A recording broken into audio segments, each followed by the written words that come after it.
जय सिया राम। मैं हूं पंडित अरविंद गौड़। स्वागत करता हूं आपका अपने YouTube चैनल ज्योतिष विद अरविंद गौड़ में। और हमारी आज की चर्चा का विषय है मंगल और शुक्र का राशि परिवर्तन। ये दोनों अपनी राशियां बदल रहे हैं। ये प्रभाव केवल 21 अक्टूबर से 30 अक्टूबर तक रहेगा, करीब 9-10 दिन। लेकिन इसका क्या प्रभाव पड़ने वाला है? शुक्र पहले से ही वृश्चिक राशि में चल रहे हैं, 2 अक्टूबर से ही 30 अक्टूबर तक वहां पर लगातार रहेंगे। और 21 अक्टूबर को मंगल शुक्र की राशि में आ जाएंगे।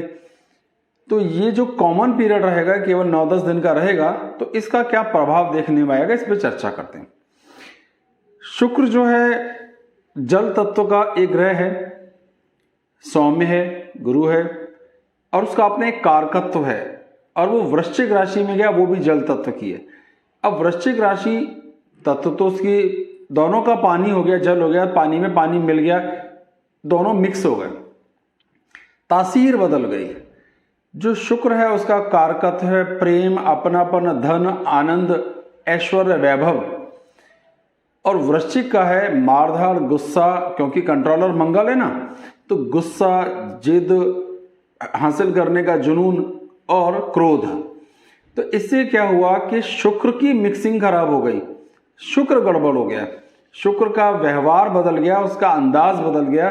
और कहीं ना कहीं उसमें रूल्स तोड़ने की, जिद करने की, समाज के नियमों को तोड़ने की प्रवृत्ति बढ़ जाती है। तो ये प्रेम या प्रेम विवाह की संभावना, या प्रेम के प्रयासों की संभावना, या प्यार की जो एक समाज ने एक सीमा तय कर रखी है, उससे बाहर जाने की बात करने लगता है। तो शुक्र के वृश्चिक राशि में जाने का तो ये प्रभाव हुआ।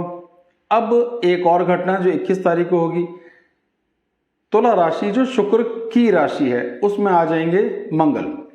अब तुला राशि है वायु तत्व राशि, वहां हवा ज्यादा, ऐसा समझिए।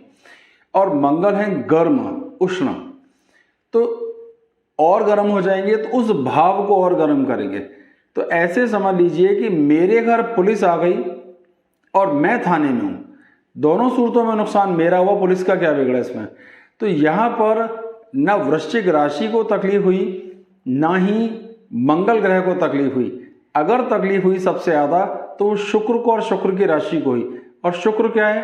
प्रेम, वैवाहिक जीवन, इसको मोटे तौर पर देखता है, धन को, ऐश्वर्य को, और भी चीजों को देखता है। लेकिन मुख्य उसका काम धन, संपदा, पारिवारिक जीवन और आनंद है। तो उसमें हलचल मचाने के लिए कौन आ गए? मंगल ग्रह। तो इसी परिवर्तन को समझने की कोशिश है कि शुक्र के घर में मंगल आ गया, मंगल के घर में शुक्र आ गया, इसमें प्रभाव शुक्र पर अत्यधिक आ रहा है। इस सिंपल सी मैंने कोशिश की कि ज्यादा भारी भरकम भाषा का प्रयोग नहीं किया, बात समझ में आनी चाहिए कि हो क्या रहा है। तो इसका प्रभाव सब पर कैसे कैसे आएगा, इसी की चर्चा करते हैं। हम करेंगे इस विषय को जिसमें ये भाव परिवर्तन देखे जाते हैं। मैं पहले भी एक वीडियो बना चुका हूं काफी डिटेल में, आप चाहें तो उसे भी देख सकते हैं, जिससे बात समझना आसान हो जाएगा। वीडियो नंबर स्क्रीन पर आप देख पा रहे हैं। मेष लग्न से शुरू करते हैं। मेष लग्न की स्थिति पे ध्यान दीजिए। तो शुक्र और मंगल 7वें और 8वें भाव में बैठे हैं, यानी 7वें भाव का स्वामी 8वें, 8वें भाव का स्वामी 7वें। बिल्कुल सिंपल से शब्दों का प्रयोग करता हूं तो 7वां घर है हमारा वैवाहिक जीवन, 8वां घर होता है मृत्यु का। और भी बहुत कुछ देखते हैं, पर आज का संदर्भ में देखिए। तो वैवाहिक जीवन या पत्नी या पति या वैवाहिक जीवन का कुल मिला के सुख तो मृत्यु के घर चला गया, और मृत्यु वैवाहिक जीवन के घर में आ गई। तो ये एक बुरा योग बन गया, खराब स्थिति बन गई। निश्चित रूप से वैवाहिक जिंदगी प्रभावित होगी, आपसी तालमेल बिगड़ेंगे, दिक्कतें जरूर आएंगी, सावधानी रखनी अपेक्षित है। क्या होगा वो तो कन्फर्म है, हेडिंग से भी कन्फर्म है कि यहाँ वैवाहिक जिंदगी, लव लाइफ, प्रेम का आपका जीवन वो प्रभावित होगा ही। सुधार क्या करना है, सावधानी का व्रत नहीं है कि सावधान रहना, कम से कम दिक्कत आए। ज्यादा लंबा समय नहीं है, लेकिन फिर भी नोकझोंक और अच्छी खासी नोकझोंक हो सकती है। इसमें चरित्र के हनन की, यानी आप पर करैक्टर के ऊपर नीचे होने की शिकायतें या दोष लग सकते हैं, ये भी एक समस्या आ सकती है। तो मेष लगन के लिए स्थिति मैंने बयान कर दी कि इस दोनों का आज का संदर्भ हमारा केवल इतना है कि दोनों के अदला बदली का फर्क क्या पड़ा। वैवाहिक जीवन निश्चित रूप से प्रभावित होगा। आपके लाइफ पार्टनर के स्वास्थ्य को लेकर के दिक्कतें आएंगी, आपके साथ दिक्कतें आएंगी। जिनमें बहुत खींचतान पहले से चल रही है उनके लिए तलाक की स्थितियां बनेंगी, जिनमें थोड़ा बहुत चल रहा है उनमें ज्यादा नौकझोंक बढ़ जाएगी। तो ये ध्यान रखना बहुत जरूरी है। वृषभ लगन की बात करते हैं। अब वृषभ लगन में भी स्थिति यह है कि जो 7वें घर का स्वामी वो 6ठे घर चला गया, यानी वैवाहिक जीवन का सुख हमने जहां से देखना है, लाइफ पार्टनर को देखना है, वो बीमारियों के घर में चला गया। और 6ठे घर का स्वामी शुक्र केंद्र में आया, 7वां भाव। तो बीमारियां हम वैवाहिक जीवन के घर में आ गई और वैवाहिक जीवन बीमारियों के घर में चला गया। तो ये भी पूरी तरीके से नुकसान शुक्र का ही हो रहा है। यहां भी तकलीफ आ रही है, इसका अर्थ है कि वैवाहिक जीवन यहां भी जबरदस्त प्रभावित होगा। हमें ये सावधानी बरतनी है कि कम से कम तकलीफ में ये काम निकल जाए। तो वृषभ लगन में भी आपको शादीशुदा जिंदगी में दोष, थोड़ा बहुत अपमान, टीका टिप्पणी, बहस, लड़ाई देखने को मिल सकती है। अगर आपका प्रेम है तो उस प्रेम में भी खींचतान देखने में जरूर आएगी, सावधान रहिए। मिथुन लगन की बात करते हैं तो मिथुन लगन की स्थिति है कि 5वें भाव का स्वामी 6ठे भाव में, 6ठे भाव का 5वें भाव में। इसका सीधे सीधे वैवाहिक जीवन से तो फर्क नहीं पड़ेगा, थोड़ा बहुत 10-20% फर्क तो हर लगन को पड़ेगा, क्योंकि शुक्र पीड़ित हो गया पूरी तरह। लेकिन फिर भी मिथुन वालों को जो दिक्कत आएगी वो संतान पक्ष को लेकर के दिक्कतें देखने में आएगी, क्योंकि बच्चों के सुख का स्वामी बीमारियों के घर में और बीमारियों के घर का स्वामी बच्चों के घर में, या शत्रु संतान के घर में, और आपकी सही मौके पे सही फैसले लेने की ताकत, आपकी सामर्थ्य, आपकी नॉलेज, आपकी एग्जीक्यूटिव डिसीजन लेने की ताकत शत्रुओं के घर में। तो आप शत्रु प्रभावित हो गए तो कहीं ना कहीं आपके डिसीजंस खराब होने वाले हैं और आपके संतान की स्थितियां, आपकी पढ़ाई लिखाई की स्थितियां, आपका डाइजेशन या डिस्टर्ब होने वाला है, ध्यान रखिएगा। कर्क लगन के लिए स्थिति अधिक खराब नहीं होगी। तो मैंने पहले ही आपसे कहा कि वैवाहिक जीवन का थोड़ा बहुत तनाव 10-20% तो सबको ही हो सकता है, पर कर्क लगन करीब करीब इसमें फ्री है। 4थे घर का स्वामी 5वें में, 5वें का स्वामी 4थे में आया। तो इसका अर्थ ये निकला कि सुख केंद्र त्रिकोण में, त्रिकोण का स्वामी केंद्र में, ये अपने आप में भी एक राजयोगी योग्यता है। तो ये परिवर्तन यहाँ इनके लिए राजयोग कारक है, तो कर्क के लिए बढ़िया है।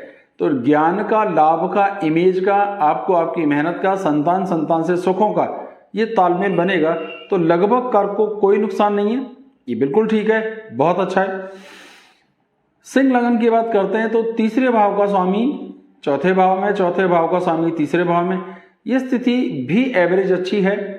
आपको एफर्ट्स के, कर्म के, मेहनत के रिजल्ट मिलेंगे। सुख थोड़े देर से मिलते दिख सकते हैं, लेकिन आज के वीडियो का जो हमारा कंटेंट है उस लिहाज से सिंह लगन की स्थिति भी बिल्कुल ठीक है, इन्हें भी कोई बहुत अधिक प्रभाव होता हुआ दिखाई नहीं देगा। कन्या लगन की बात करते हैं तो कन्या लगन में 2रे भाव का स्वामी 3रे भाव में, 3रे भाव का स्वामी 2रे भाव में। अच्छा, भावात भावों के हिसाब से देखिए, यानी भाव से भाव को देखिए। तो लगन से दूसरा भाव 1, 2 दूसरा, और दूसरे से दूसरा, दूसरा और तीसरा जोड़ोगे यानी तीसरा भाव आया, यानी उस भाव को भी गिनोगे तो धन का स्वामी और उससे अगला धन का स्वामी, भाव से भाव, दोनों ने अदला बदली आपस में यहाँ पे किए।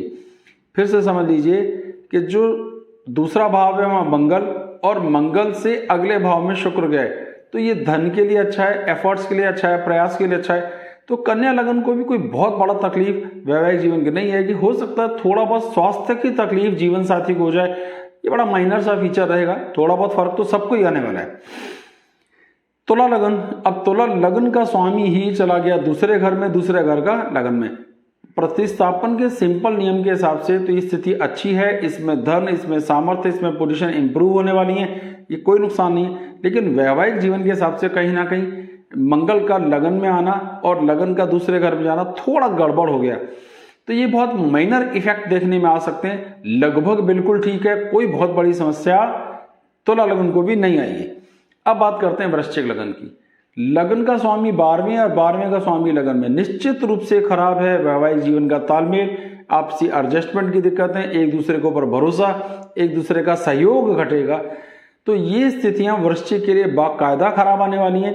तो ये हमारी अभी की चौथी ऐसी लग्न हो गई जो खराब आ गई।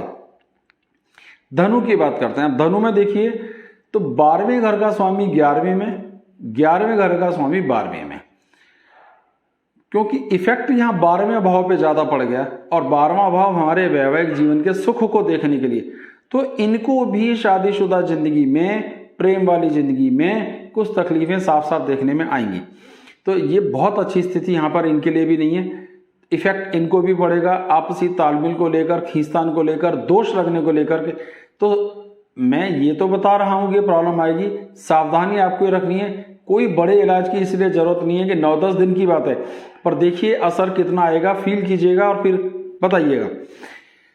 यही बात अगर हम मकर लग्न के लिए देखते हैं तो इनके लिए 11वें और 10वें घर में ये भाव परिवर्तन हो रहा है, राशि परिवर्तन हो रहा है। इनके लिए किसी तरह की मोटे तौर पर कोई समस्या नहीं है, डायरेक्टली वैवाहिक जीवन से कोई प्रॉब्लम नहीं है। इनकम, स्टेटस, आमदनी, रुतबा, शान ये सब बढ़ेगी, कोई नुकसान होता हुआ नहीं दिखाई देता, बल्कि इनके लिए तो बहुत शुभ है ये परिवर्तन, बहुत लाभ होगा। सेम स्थिति कुंभ लग्न के लिए, इनके लिए 10वें भाव और 9वें भाव के बीच में परिवर्तन आएगा, तो भाग्य इंप्रूव होगा, स्टेटस इंप्रूव होगा, पिता से सुख की स्थितियां इंप्रूव होंगी। इसमें भी लगभग कोई भी समस्या नहीं है। ये भी इनके लिए शुभ है, अच्छी है, फायदेमंद है, लाभ देने वाली।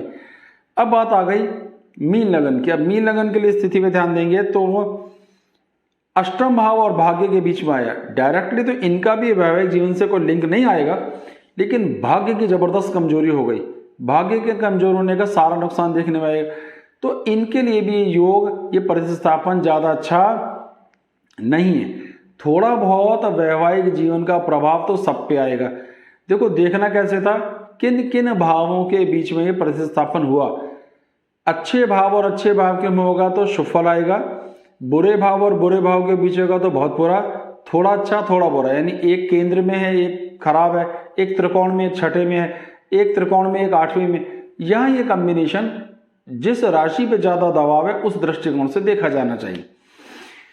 तो कुल मिलाकर अगर हम ध्यान देंगे तो मेष लगन के लिए, वृषभ लगन के लिए स्थितियां ज्यादा खराब हैं, वृश्चिक के लिए खराब हैं, धनु के लिए खराब है और मीन के लिए खराब है। तो इन 5 के लिए स्थितियां ज्यादा खराब रहेंगी, इन्हें ज्यादा सावधानी रखिए। बाकियों के लिए भी बहुत अच्छी है। तो हमारे चैनल को सब्सक्राइब कीजिए, वीडियोस को लाइक कीजिए, आगे शेयर भी कीजिए, और अपनी जन्म कुंडली दिखानी है तो उसके लिए आप हमारे व्हाट्सएप नंबर पर संपर्क कर सकते हैं। कैसे और कितनी फीस देनी है वो आपको सूचित कर दिया जाएगा। बहुत बहुत धन्यवाद। जय सिया राम।